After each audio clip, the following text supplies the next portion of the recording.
All right. Well, hello, everyone. Thanks so much for tuning into this video today. I have Erin with me, and she has Darling Cookie Company, and she has three beautiful daughters of her own, which I think is awesome because I have three daughters, so that's fun. So welcome, Erin. Thanks so much for spending some time with us today. Thanks for having me. I'm excited to chat with you. Great. So how in the world did you get into the cookie business? It was definitely a roundabout way. I did not grow up thinking I would ever own a business. That scared me out of my mind. Um, and I kind of just grew up knowing I wanted to be a mom. But like in the back of my head, I was also like, I want to work too. But I just was never, I don't know, I never had given myself permission to like do that or be okay with it.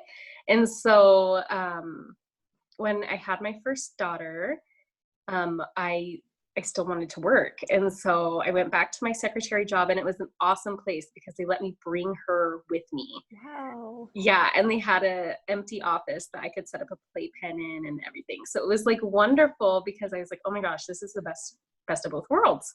And but babies don't stay like office friendly for very long. Yeah. So I had to stop working there when she was about 1. And I think that was really difficult for me. So then I just was like trying to dip my toes into anything, right? Mm-hmm. And so I was secretary. I took in kids to like babysit throughout the day. I did some like direct sales. I would like sew things. And finally, this is after I've had all my children, after all 3 children, I was just like, you know what? Like my husband's family, they're all great bakers. I think I'm a good cook, but they're all great bakers. And I want to be good at one thing, just one thing I can like bring to the table with this family. And so I took an online course, and I was horrible at decorating cookies that first time. And I didn't do it for a few months. And then I have friends over and we do it again. And it was probably 3 or 4 years like that where I was still interested. And anyways, I just practiced a little bit here and a little bit there. And then when I moved to Idaho, I didn't have very many friends. And so I used that to trick people into being my friend. I would bake a bunch of cookies and get some icing ready and have like girls' nights at my house to come decorate cookies. And as I was doing more of those, my skill set grew, and people started asking if I could, do orders. And I gave away so many free orders just because I didn't even know, I didn't want a business necessarily. But then when I realized that this could be a business, this could be a way for me to work, I always knew that I wanted to work. That's when things really started rolling. And that's when I came up with Darling Cookie Co. So That's so interesting. And I like how you've nurtured that talent over years and years. So what's nice about your story is that sometimes things just really fall into place very quickly for some women. And right off the bat, they just know what their journey is. And for some, it's a little bit harder. And so I kind of like how you tried out different things and decided, okay, I just want to get good at one thing. And then you really put some time into the cookie decorating until it eventually turned into something bigger. But paths are not always as wonderfully straight as we want them to be. No, not at all. And like I went to college and I studied humanities. I really loved it. I loved learning about people and about art and all of that stuff. And I didn't really want to graduate. Like I just didn't feel, it was so strange because I had like this path that I had set out for myself. Like I'm going to graduate, I'm going to get married, I'm going to have a baby, and all of that kind of muddled. But like now I can see that it was for the best, and I can see how going to college was helpful for me, but how also like not pigeonholing myself into just being a mom or just being a humanities major has really blessed my life. For sure. I love that. I do think that being a mom is the best thing in the whole wide world, but we need outlets, we need talents, Definitely. we need to contribute to society to be our best selves so we can give our best selves to our kiddos and those around us. Well, I also think it's like such a good thing for my, especially girls, to see that like motherhood is my most important thing, but is not the only thing. Yeah, That is for who sure. I am. So Yeah, for sure. And I just love that we're in a time where you don't have to have a degree as a mom anymore to make something of oh, yourself. definitely, yeah. I It's think, been, that was something I really had to overcome actually. yeah, Because I was just like, maybe if I just finish my degree, I'll get to where I need to go. And mhm, so it's funny because I applied for a scholarship to just like 2 years ago to finish my degree, and I got it, and I was like, okay, I like even started assignments that first week, and that same week is when everything with this cookie business started getting big. Like, yeah, and I was like, I can't do both things, and I need to choose right now which one is going to be my better path. And it ended up being this. So that's fantastic. So that was just kind of a little sign for you, which is really yes, neat. yes. Well, and it was good for me to be like, okay, I have the choice. Like this is a big choice. Like I didn't take it lightly. I knew that this was something that I needed to commit to. I either needed to commit to finishing my degree or commit to making this a legit business. Yeah, for sure. So, what training would you recommend in this industry, not only to understand how to bake and to decorate, but also kind of the business side of having your own little bakery? Yeah, so baking, there's so many tutorials and classes. You could learn pretty much anything off of YouTube. And especially right now, there's so many classes that are discounted because everyone's at home. So I think that is a huge resource. I mean, I didn't really start baking until I was in my late 20s. So it's never, too late to learn those kinds of things. But I think I was also lucky. My husband's an accountant. And so I would type up his like papers, or because he's a really slow typer. Um, or, I know things just because I live with him and that's his profession, as to how to be smart about finances. And my brother is a graphic designer.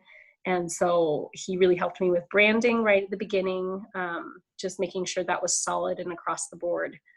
And then I think something that's unique to me is that I'm not a very competitive person. And it's a highly concentrated like job in this area especially, but I think I went into this knowing that that was part of who I am, is that I'm not very competitive. So I went into this knowing I wanted to be collaborative with people, that I wanted to be genuine, and that I wanted to the people that I wanted to connect with, including other bakers that do the same thing I do, that I wanted to be their cheerleader. So all of those things I think played to my benefit. Being not competitive when you own your own business could be perceived as a weakness, but I've tried really hard to turn it into a strength of mine. And just, yeah, I think having my husband's support also is huge. I do all of my own business finances, but he definitely takes a look and tells me, he's a good counselor, financial counselor, when I'm doing these things. So That's awesome. So, what legally is needed for your little home-based business? Do you have to have a tax ID? What's yeah, necessary to get going? yeah. So it varies by state. So I live in Idaho, and they're really actually very friendly to. It's called like a cottage food industry, because I bake in my home. So I have had food handlers permits and stuff like that, and so I take that knowledge into what I have now. But essentially, it's just a really simple form that you fill out, and the health department will call you and make sure everything's looking good. You have to have like labels and signs and stuff like that, but to start out, that's all you need. Last year, I realized as I was doing my finances that I was making more than I thought I was. And so I decided I needed to incorporate as an LLC and get that tax ID and stuff like that so that I wasn't um, pinned down by the IRS. Right. So I probably should have done that earlier, but again, it was really hard for me to accept that like I had my own business and that to take, you know, pride in that. So I finally did that last year, and it's actually been really nice to have those things. So I'd probably go back and tell myself to do that a little bit earlier. So what were like the first few steps that you took? You knew that this was gaining momentum. You knew you could turn this into a business. Did you have to invest in a lot of stuff? Kind of give us an idea. So if there's a teen out there considering something similar, they kind of feel like they know how to get that process going. Yeah. So for me, I'm very like aesthetically driven. And so I knew right away that if I was going to do this, I needed to have a brand. And so I reached out and I got a logo, and that's like the big thing that I was consistent about and have been consistent about is my packaging and labeling. And luckily I have a graphic designer at my disposal. Right. That can be really expensive though. So, you know, if you know someone creative, if you're a teenager or something, or you can draw your own, or there's also like cheap ones on Etsy for like $25. But honestly, I think that really helped things look professional from the very beginning. But other than that, there's really not a ton of overhead, right? I think there are some people that are like, I have some flour and sugar, I can do this. Right. But more than a financial investment, it's a time investment to really hone those skills and make them so that they are marketable. You could invest in tons of cutters or an airbrush or projector, or there's so many things you can buy that are expensive, but none of those things are going to help you unless the basic techniques are pretty close to perfect.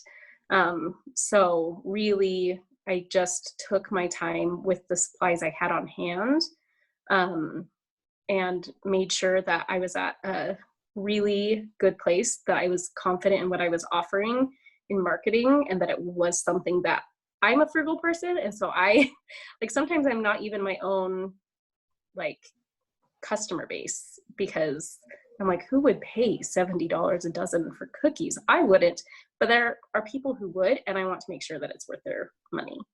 And I can't do that if my skills aren't good. So it was, I think for me, financially, it wasn't a huge investment. Now it is. Now it's a financial big investment. But So at the what beginning, has changed? What has changed? What makes it more of yeah. a financial investment now?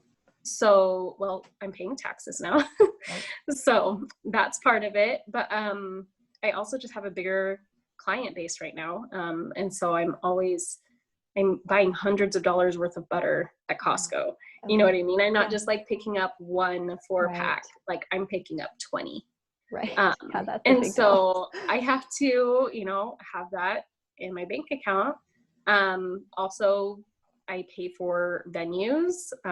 So I have like a Galentine's Day class, and the venue is absolutely beautiful, and I love the owner, but it was a big chunk of money that I had to hand over to host that class. So there are things that are quite expensive. Things like buying cutters for very specific sets. That's an investment. Custom cutters run about $5 each. So if you have shapes, you know, 6 different shapes in a set, and you're charging, you know, $40, but it's going to take $30 to buy the cutters. Yeah. So okay, that's really good information. Thank you so much for sharing that. So what does an average day look like for you? I know that you're a mom, you've got kids, and that's like a huge part of your day. So when and where and how do you pull all this together? Yeah, so it looks a lot different right now.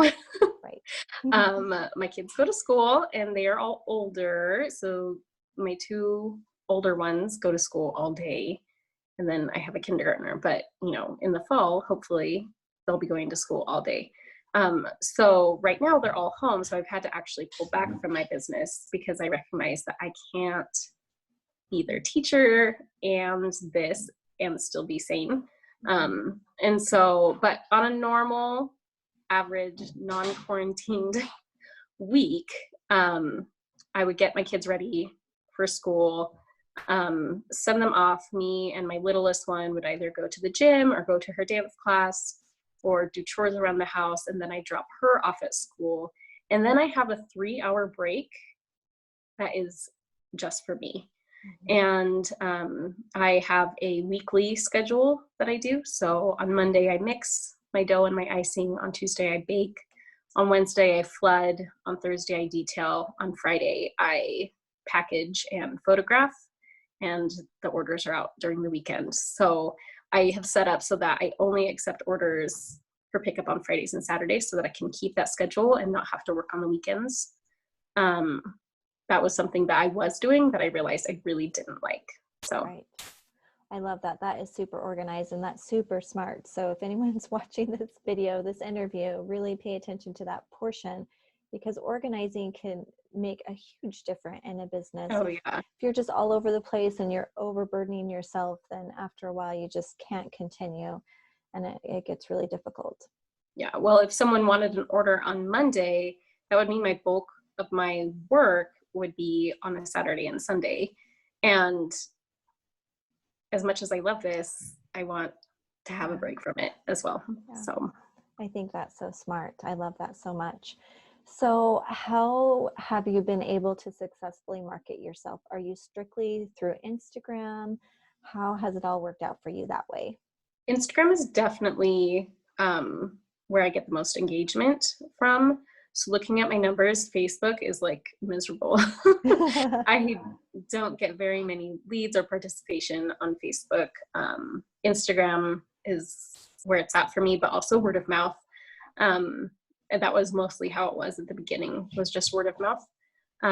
So I don't necessarily consider myself tech savvy, but I do think I have a good grasp on what Instagram is, and it's a free platform, and my demographic, they're all there. A lot of them are women my age, and working moms especially, and so that's where I market the most.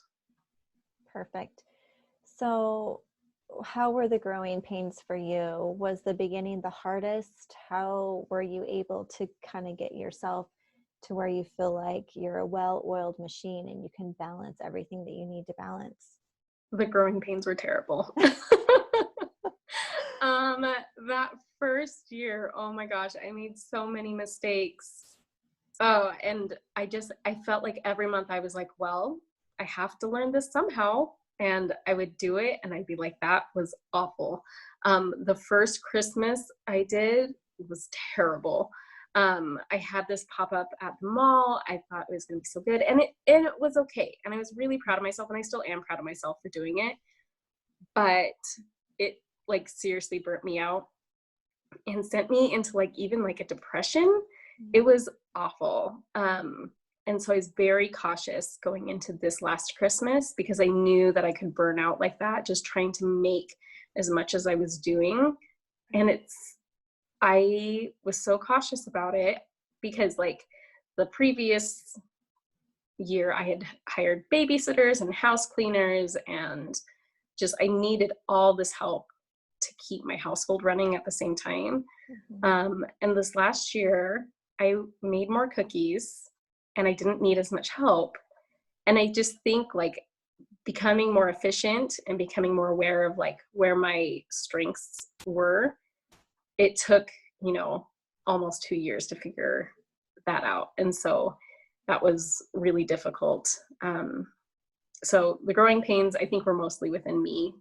I did like some like promotional things that didn't go so well. And like, once you post it on the internet, it's always there, right? So that like, I don't like when people will scroll all the way back through my feed and comment on something, it's like cringing. I'm like, oh, please don't do that. But I also want to show that like I worked really hard to get where I am. So definitely. So how long has it been now since you started the business? 2.5 years now. Okay, perfect. Yeah. So how much time do you think it took to where you started making money?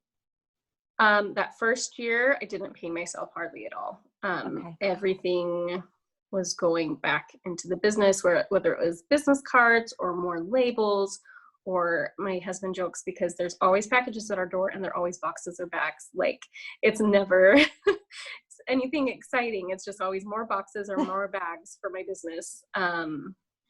But I think a turning point for me was I went to a convention last March, all about cookies. And I was just really inspired to take this kind of seriously and believe more in myself. And I think that's when I started paying myself. And that's honestly when I started feeling like, okay, I got this. Like, this isn't just me trying to figure things out. Like, I know what I'm doing and I need to be confident. And that's when things really started going better for me. Good. I like that. So you invested in yourself and that kind of helped you go Yeah. to the next Well, and level. now I don't feel guilty, when I'm doing my monthly finances, I don't feel guilty paying myself a paycheck. I'm like, yeah, the business needs money, but I also earned this. Like, Yeah. so You're working really hard. yeah. Super. So, what would you say to like-minded teens out there trying to figure out what in the world they want to do when they're older? How can they know if this is the right fit for them? Are there any characteristics or anything that you can say that might help them kind of decide which way to go? Yeah, I would say be okay with not knowing. Like, it's totally okay to not know. And also, it's okay. My daughter sings this Daniel Tiger song all the time, but it's okay to be more than one thing as well. So I didn't know that I really wanted to be a baker. I didn't grow up in like a huge baking family. I would like make boxed brownies on Sundays. That was like the only baking we did. Maybe some rolls at Thanksgiving, but I didn't know, but I knew I had to be creative. That was something I've known for a really long time. And I tried sewing and I tried watercoloring. And for whatever reason, sugar is the medium that speaks most to me and that really fulfills me. And so once you find that, once you figure out what fulfills you and what makes you happy, um, invest in it, invest in yourself, take classes, really, you know, make it yours. So what is something that they can do now to kind of explore this um, artistic kind of path? Should they just take cooking classes and art classes, and should they just explore as much as they possibly can until they kind of feel that connection? Yeah. You know, bake at home. This is a great time Yeah. to bake. But also I really loved learning about art. I loved learning about the composition. I love learning about color theory. There are a lot of things that I learned in my art classes and in college that I think have helped me now. I have always been interested in calligraphy as well. So last fall, I went and I took a class about brush lettering and I practiced and practiced. And then I translated it into icing so that I could freehand lettering on my orders. So there are classes and techniques that you can learn that are 2D, right? So like writing or calligraphy or any of those artistic things, watercolor. I still watercolor on cookies. All of those things have helped me in this. So there are lots of things you can do to kind of, help yourself get into this little cookie world. It's a funny little place to be. Yeah, and you can tell when you look at your work, your pictures on Instagram, that you are an artist. I mean, they're it's beautiful, and I love to hear that you just practiced, you worked hard to Yeah, I kind of am get not to where like you an are. overnight success story. Which is good, which is great. It's Yeah. inspiring. It helps all the rest of us that are feeling a little bit, down at times. Like, I can do this with enough practice. I can do this. Yeah, I And think honestly, if you can give yourself time to grow, that was major for me. There are a few people that can pick up a piping bag and make wonderful things immediately. It's rare though. So, I mean, I didn't even take pictures of the first cookies I made. I was so embarrassed of them. I think I just put them on a tray and put them on the top of the refrigerator. I didn't even want my husband to see. So yeah, just take your time and really, perfect what you have and what you got. So what do you think drew you to cookies rather than maybe a piece of paper or a different creative outlet?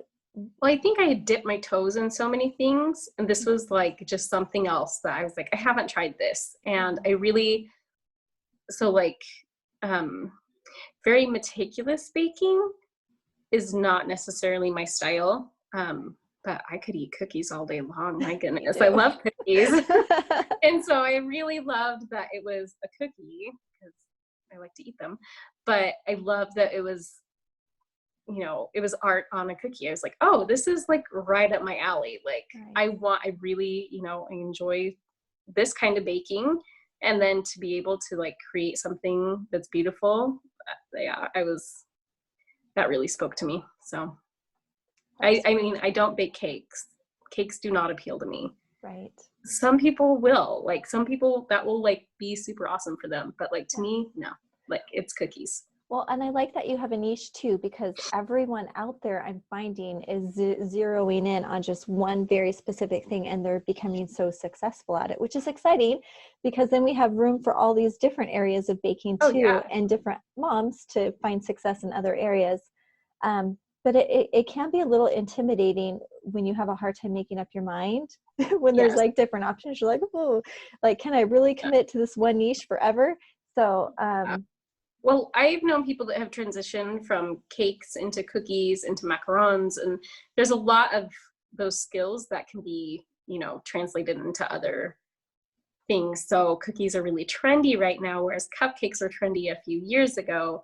So I think, having that business mindset though, and these baking skills will kind of help me adapt to whatever I need to. I've tried macarons. They are delicious, but they're really hard and I have not gotten them right yet. So I don't expect to be selling those anytime soon.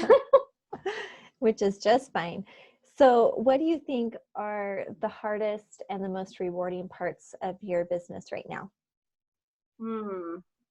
Right now, at this very moment, pivoting was very hard.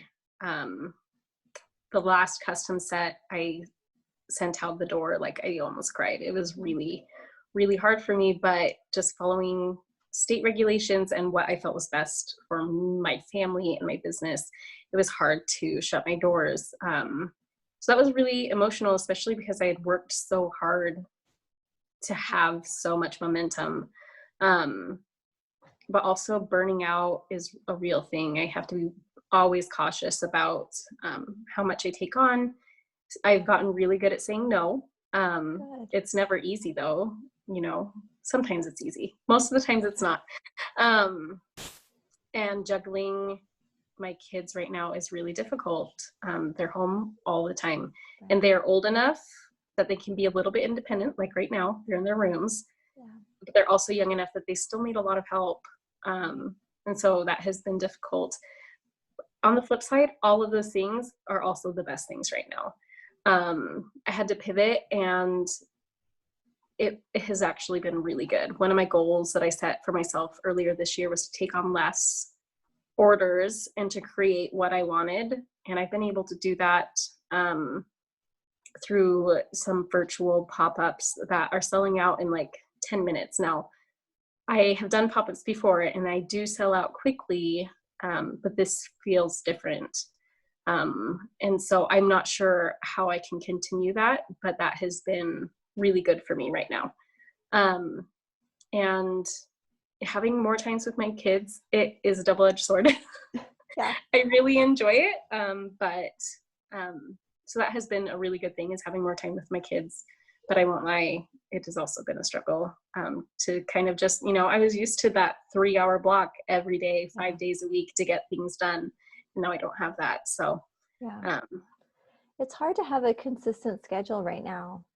definitely. It's Oh my different. It's just different. And I have teenagers and it's really sad because they don't want to spend time with me. God. even though I want them to, and, trying to get them consistent in getting jobs and being, just being Yeah. productive.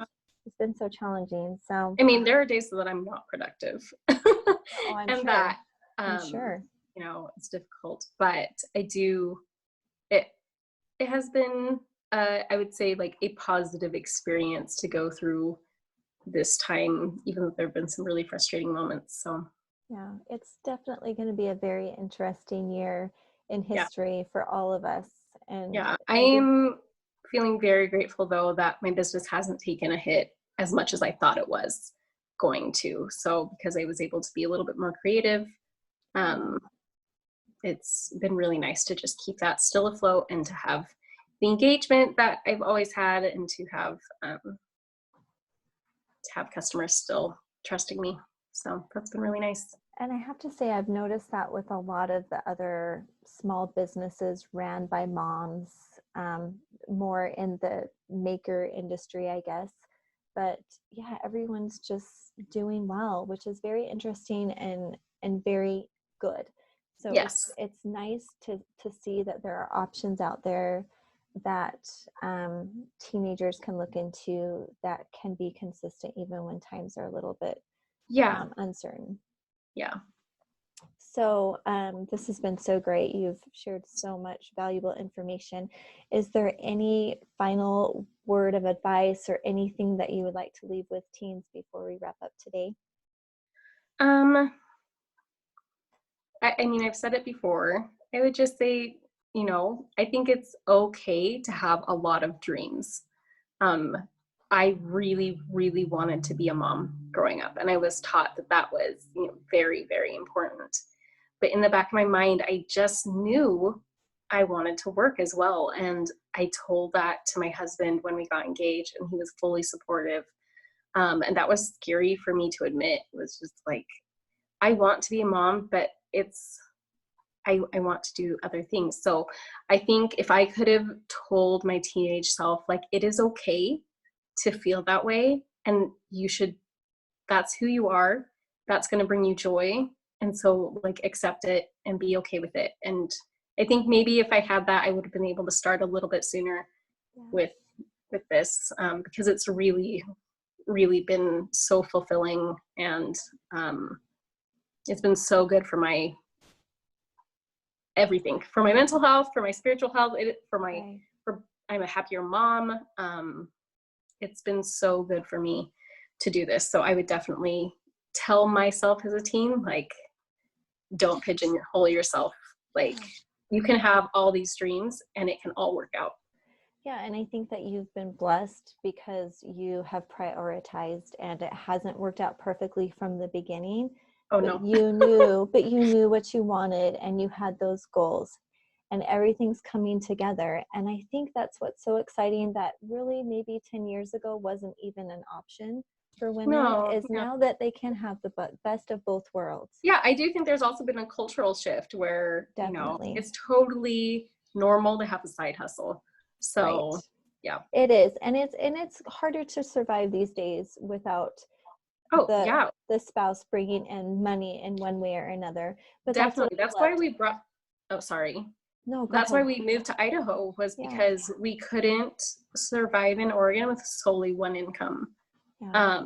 And I was babysitting, but it just wasn't enough. And so, yeah, I agree. Like, financially, there are things, my husband pays for most of the bills, but I pay for a lot of like the extracurricular activities that my kids do and stuff like that that really enrich our lives. And So, I think that's just enough, bringing in those extras, paying for like the birthdays and Christmases and parties and little things like that. I think women yeah. can contribute. But it is so much harder having a 9 to 5 job to be able to be, because I know from experience, being the mom that I wanted to be, I just wasn't there and I was stressed and Yeah. it just wasn't working for me, which is kind of why I decided to kind of just explore this. And it's been so Yeah. great because there's just so many options out there and it's exciting. And I want those teenagers and college girls, whatever age, to know that there are so many options that they can get the So many best of options. both worlds. even when I'm working 9 to 5 in this job, I'm not the happiest. A part-time job is what makes me happy. And that's something that I've had to come to accept as well. So Yeah, well, I love it. Thank you so much. I appreciate your time, your experience, and just everything that you shared today is super, super great. So I'm excited to put your information below so we can support you. As moms, we can support you. Hopefully as teenagers, this will be a great resource to kind of help them figure out what they want to do. But we will just wrap it up there. So thank you so much, okay. everyone. Bye.